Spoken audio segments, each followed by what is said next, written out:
اللہ کہتے ہیں اتنا بڑا آسمان تمہارے اوپر جس کے اندر کوئی شگاف نہیں ہے وہ میں پھاڑ دوں گا، وہ ایک زوردار دھماکے سے پھٹے گا، تو حیران ہو جائے گا۔ ابھی تو آسمان پھٹا ہے، ہزاروں کے تارے ہیں، اربوں کے کہکشائیں ہیں، بلین آف لائٹ ایئرز کا ڈسٹینس ہے۔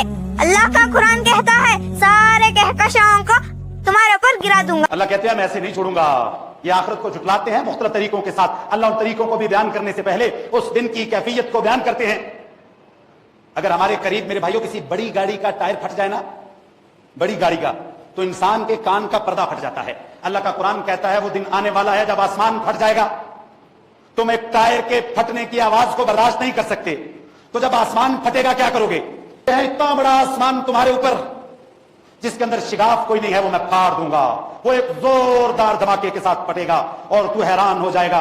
وَإِذِ الْكَوَاكِبُ انتَثَرَتْ، اور صرف ایسے ہی نہیں ہے، آسمان پھٹا ہے، اس کے اوپر ہزاروں ستارے ہیں، اربوں کی تعداد میں کہکشائیں ہیں، کہکشاؤں کے درمیان میں بلین آف لائٹ ایئرز کا ڈسٹینس ہے، اور اللہ کا قرآن کہتا ہے میں ان ساری کہکشاؤں کو تمہارے اوپر گرا دوں گا۔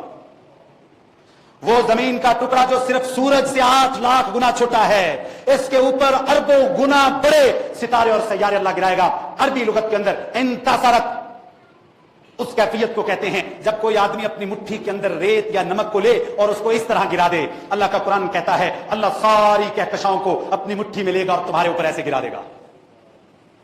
میرے رب کی شان، میرے رب کی مٹھی کہ اربوں کہکشائیں، بلین آف لائٹ ایئرز کا ڈسٹینس، اور میرے رب کی مٹھی میں سارا کچھ سما جائے گا اور میرا رب پھر ہمارے اوپر گرا دے گا۔ اور اللہ کا قرآن کہتا ہے صرف بات یہیں پر ختم نہیں ہوگی، ابھی تو آسمان پھٹا ہے، ابھی تو ستارے گر رہے ہیں۔ وَإِذِ الْبِحَارُ فُجِّرَتْ، اور اسی وقت سمندر ابل پڑیں گے۔ ابھی تھوڑا سا سیلاب آتا ہے بارش کے ساتھ اور خسو خاشاک کو بہا کر لے جاتا ہے، اور جب 70% سمندر ابل کر اس زمین پر پلٹا جائے گا وہ کیسا عالم ہوگا؟ اللہ کا قرآن مجھے اور آپ کو بتا رہا ہے، اور اللہ اس بات پر قسم اٹھاتے ہیں کہ تم اپنی جیتی جاتی آنکھوں کے ساتھ اس منظر کو دیکھو گے۔